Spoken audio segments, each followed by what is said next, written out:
La douane, instrument efficace qui insuffle et protège notre économie. La douane congolaise est le cœur de notre économie. Depuis la prise de fonction de Jean-Alfred Onanga comme directeur général des douanes et des droits indirects, il y a 11 ans, c'est la première visite d'un ministre de tutelle dans les différents services de la Direction générale des douanes et des droits indirects. Une grande première, pourrait-on dire. Pendant près de 6 heures, Calixte Nganongo, ministre des Finances, du Budget et du Portefeuille public, a fait la ronde de tous les services de cette structure administrative stratégique pour l'État, surtout sur le plan financier. De la direction de la réglementation et du contentieux, celle de la prévision et des statistiques, en passant par la direction d'enquête douanière, la direction de la surveillance douanière, pour terminer par la direction de contrôle des services et celle des affaires administratives et financières, le ministre, accompagné du directeur général des douanes et des droits indirects, Jean-Alfred Onanga, a eu des échanges avec les animateurs des structures visitées. Ici, monsieur Loki. Monsieur Loki, tout à l'heure, bonjour. Bonjour, monsieur le ministre. Ça va? Merci, monsieur le ministre. Vous êtes d'accord? J'ai essayé de communiquer. Le conseiller à la communication. Monsieur le ministre, c'est un service qui a existé par le passé.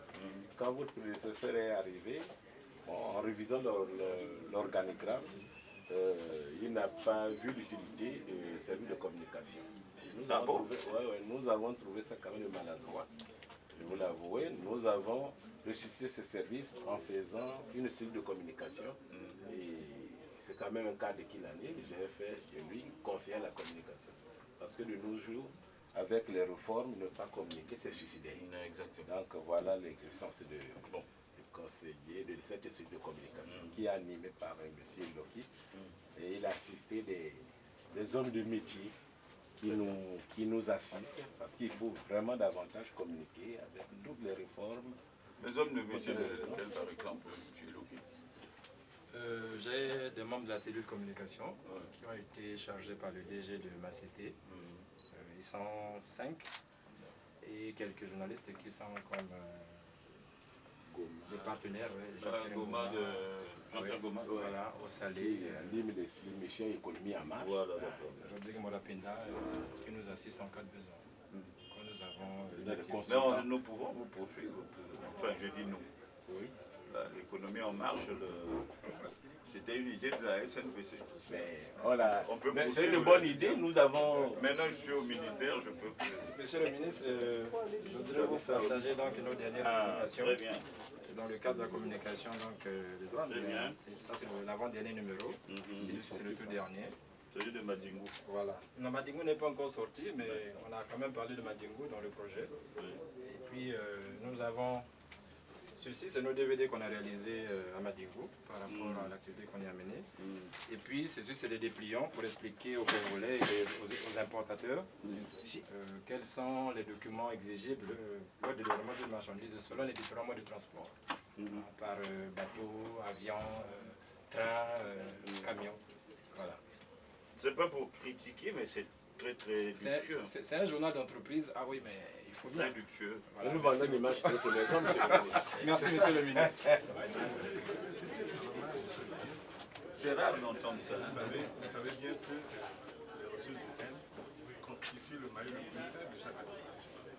Au niveau de l'administration des douanes, nous avons une panoplie de problèmes.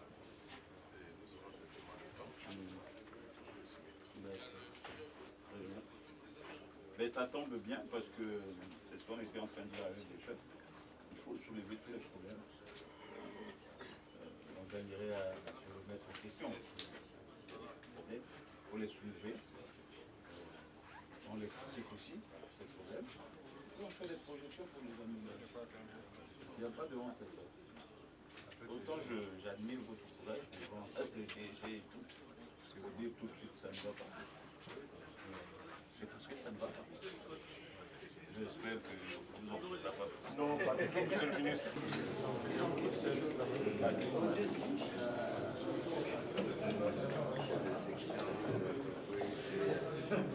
Plus lever la voix.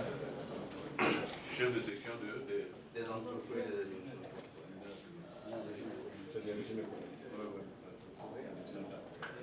Ouais.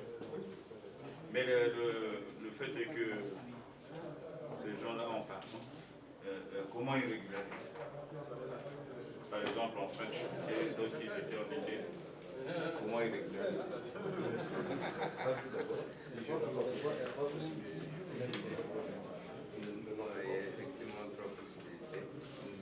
S'ils ont terminé les travaux, ils peuvent réexporter le matériel. Ils peuvent réexporter. Il y a une possibilité que peut leur accorder de mettre en consommation. C'est-à-dire que paye les droits des taxes. Ils tiennent compte de la valeur nette après l'amortissement, par exemple. Ah oui, parce qu'ils ne vont pas payer le. Non. C'est la valeur nette. On est un foncier, toutes mes factures tombent chez lui. Les déclarations, c'est à lui de déclarer. On se retrouve dans le cas des approvisionnements. Je lui demande de continuer à parler à vous. On se trouve dans le cas des approvisionnements. Ce que l'administration douanière nous reproche, c'est de n'avoir même pas déclaré.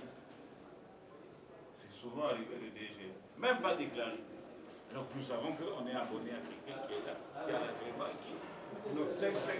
qui n'a pas fait son travail. Est-ce qu'on peut inventer ce genre d'intermédiaire? Je préfère que les pieds le font. 5 milliards 200 dans ce cas de figure. L'argent est versé aux transitaires, ils prennent, il faut la rétention, ils le reversent l'administration. Quand on est allé rentrer, normalement, on doit lui retirer l'agrément et puis le mettre en prison. C'était plus. On lui retire l'agrément. Or, ils sont là. Ils sont là, ils se baladent, ils ne sont pas inquiétés. Ni inquiets. Ni inquiets. On doit inquiéter et inquiets. Et quand on prend les dispositions, bon. Et il faut qu'on arrive à corriger tout ça. Est-ce qu'on peut se passer de ces véreux-là directement? Mais c'est que ce n'est pas notre métier. Ces échanges ont essentiellement porté sur le fonctionnement, les difficultés et les perspectives d'avenir de l'administration douanière congolaise. Brutal, c'est une façon de parler. Je veux dire, à l'instar de tous les autres gouvernements, j'ai commencé aussi la visite, comment dire, au propriétaire. Je suis déjà passé au Entre-temps aussi, je suis passé au Trésor. Il était normal qu'à la faveur d'une journée un peu moins stressante, je vienne maintenant à la douane. Surprise simplement parce qu'il fallait aussi faire comme avait fait le chef d'État, essayer de se rendre compte que les gens sont ponctuels au travail, et que, je veux dire, l'arrivée à l'heure, être au boulot, à son poste, en train de travailler. Voilà, c'est pour cela que ça semble. Écoutez, je fais le tour. Je n'ai qu'un mot. J'ai essayé de voir et comprendre comment les gens travaillent, dans quelles difficultés ils se meuvent. Maintenant, je n'ai qu'un mot, c'est de faire en sorte que eux-mêmes soulèvent les problèmes, eux-mêmes les critiquent, et eux-mêmes fassent les projections. J'estime que c'est leur métier, c'est pas le mien, et donc c'est à eux de trouver les solutions. Moi, en tant que manager, je vais essayer de jouer aussi mon rôle. Mais dans un premier temps, la descente, c'était pour les sensibiliser aussi, pourquoi pas, sur ce que de dehors on pense aussi de l'administration douanière. Voilà, donc c'est aider à mettre en place des mécanismes de réforme de notre administration douanière. Mais avant de commencer sa visite de travail, le directeur général des douanes et des droits indirects, Jean-Alfred Onanga, a d'abord souhaité la bienvenue à leur ministre de tutelle, suivi d'une rencontre avec les cadres et agents. Et tous les cadres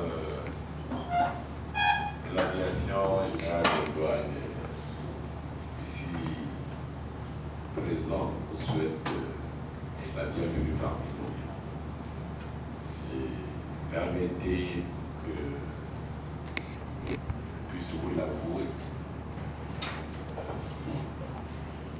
Pour la première fois, depuis que nous sommes aux affaires, que nous sommes honorés de recevoir parmi nous une autorité, pour dire clairement notre tutelle. Combien de fois nous sommes très honorés par votre présence. Ceci étant dit, Monsieur le ministre, nous sommes prêts à recevoir vos ordres. Merci. Je m'aperçois qu'il y a plein de gens que je connais ici. Avant d'entrer dans la salle, c'est pas ce que je pensais. Je suis très sensible à votre mot de bienvenue, ce qui caractérise un accueil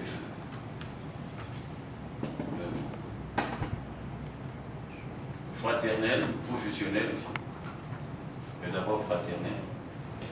Honoré, je ne sais pas si je devrais en faire un motif de fierté, d'être la première autorité, je ne sais pas de quel niveau. Je ne sais pas si vous voulez parler de mes prédécesseurs à vous rendre visite, même si c'est 4-5 mois après ma prise de fonction. Je suis très honoré de cette distinction que vous me faites.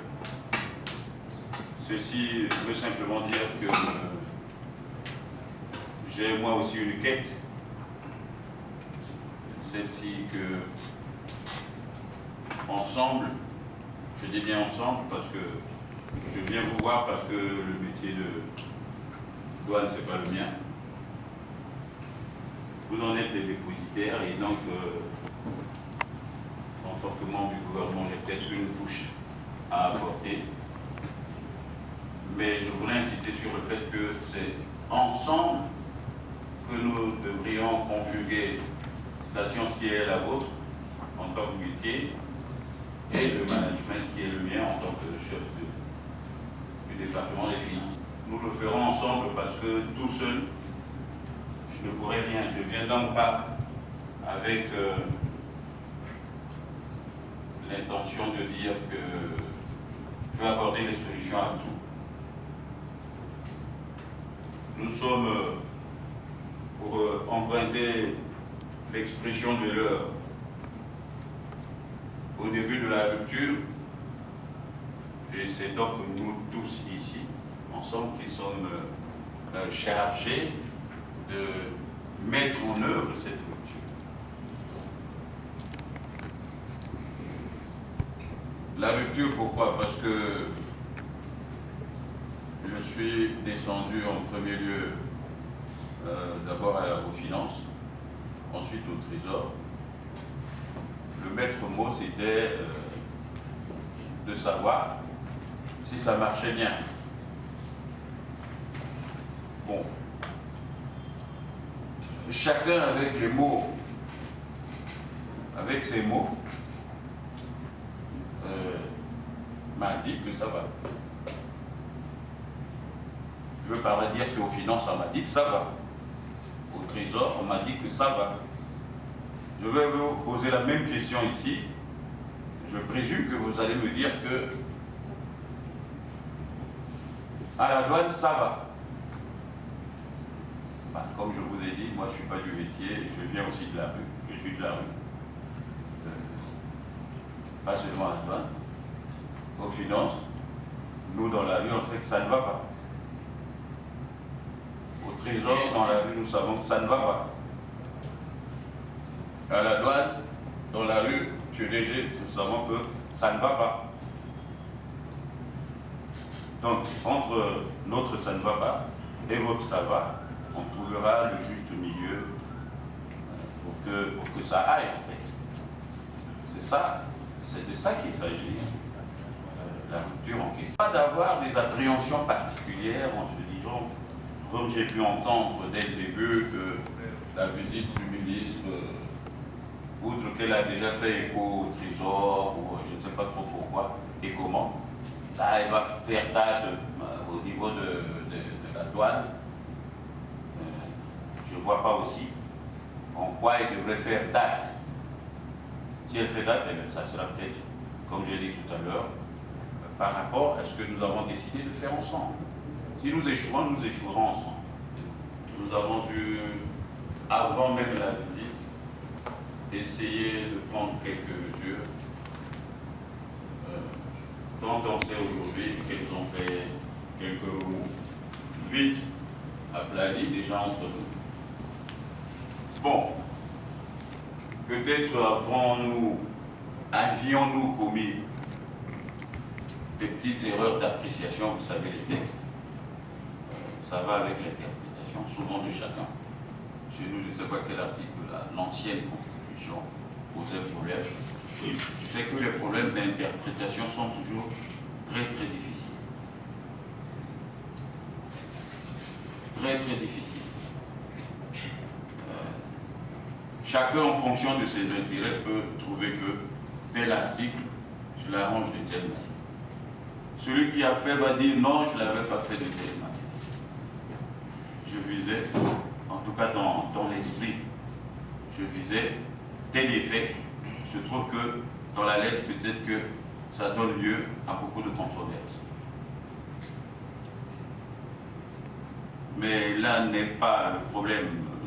Je répète encore, l'occasion que nous devons saisir ici, c'est de voir ensemble si ces premières mesures étaient un peu précipitées, alors comment faire pour prendre les vraies mesures qui feront que ça marche. Si nous estimons que ça ne marche pas, mais nous devons faire en sorte qu'on corrige. Donc, s'il vous plaît, pas d'appréhension particulière. Nous sommes un peu dérangés ce matin, simplement parce que on avait prévu, sans discontinuer, ce briefing, plus la visite des services. Il se trouve que nous avons une autre obligation d'État. Il y a le chef de l'État qui arrive d'un moment à l'autre. Nous serons donc obligés, M. le DG, de suspendre notre visite à ce stade du briefing. Après l'arrivée du chef d'État, nous descendrons et tranquillement nous allons visiter les services.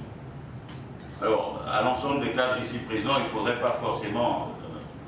ce qui a fait que au Trésor et aux finances, on parle de beaucoup de choses, c'est simplement le fait que je pense qu'on ait pris avec des appréhensions particulières le fait que il y a eu peut-être beaucoup de questionnements, mais le questionnement est fait pour qu'on comprenne. Il peut y avoir des mots frustrants, il faut essayer de les dominer. Mais ça nous fait aussi une petite expérience d'être passé aux finances et au trésor pour savoir aussi comment arranger notre vocabulaire. Aujourd'hui, je vous dis la vérité, j'ai accepté, vous pouvez demander à l'attaché de presse, à titre tout à fait exceptionnel, qu'il y ait les caméras, les, je ne sais pas comment, les appareils photo. Au trésor, vous n'avez vu aucune image. Aux finances, vous n'avez vu aucune image. Ben, c'est simplement parce que j'estime qu'on s'adresse à des hauts cadres du pays, on s'adresse à des pères d'enfants, on s'adresse à des pères d'enfants, je veux dire, pères de famille, pour parler de Congolais, et que les mots sont ce qu'ils sont, peuvent blesser. La presse est ce qu'elle est, elle peut extravertir certains propos.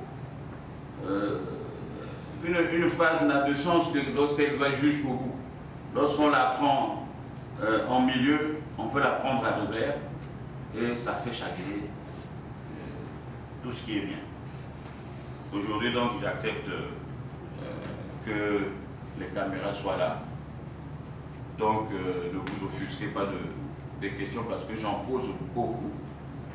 vos frères du Trésor rendu, je suis conscient que je parle à des gens, en tout cas pour l'encadrement, chacun qui maîtrise son travail. À vos collègues du Trésor, par exemple, ceux qui étaient à la comptabilité, il ne fallait pas qu'ils ignorent que mon métier de base, c'est la comptabilité. Et que là, c'est très difficile de me prendre à défaut. Et bon, c'est peut-être ça aussi qui a fait que on dise que, ouais, au Trésor, il y a des ceci. C'est que je suis tombé parfois dans des domaines où j'excellais. Ici, je suis absolument convaincu d'avance que vous pourrez, parce que je ne connais pas la droite. Je ne connais pas la droite. Donc, alors, ce qu'on va faire, c'est j'arrêter là notre propos. Encore une fois, merci de votre accueil. Mais il reste à vous remercier qu'ensemble, nous construisions quelque chose. Parce que, en fin de compte, avant la fin de la visite, avant de tirer les leçons de la visite, nous devions d'abord reconnaître que ça ne va pas. Et que ce n'est qu'en nous remettant en question qu'on va s'améliorer. À l'évidence, ça ne va pas à la douane. Encore une fois, je prends l'étiquette de l'homme de la rue. Ça ne va pas à la douane. L'homme de la rue, c'est un peu... Comment dire? Je voulais parler de l'homme d'affaires, du commerçant, parce que l'homme de la rue ne paye pas la douane. Je ne sais pas en quoi. Donc, nous, là-bas, je répète qu'on dit que ça ne va pas. Et pourtant, nous sommes convaincus que c'est seulement parmi vous ici, par vous, que nous trouverons les solutions. Sinon, on arrive à des prises de position, soit qui fâchent, soit qui sont mal interprétées, et puis on s'en sort. Voilà ce que je voulais dire. Encore une fois, je vous remercie de votre accueil. Et à tout à l'heure pour la visite dans les cours. Merci.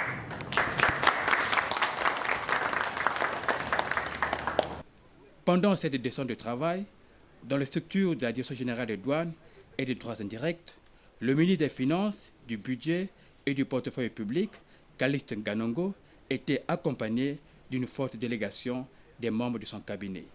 Le directeur de cabinet, les conseillers et des attachés.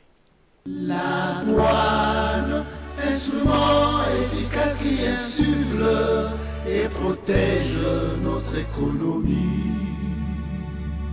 La douane congolaise est le cœur de notre économie.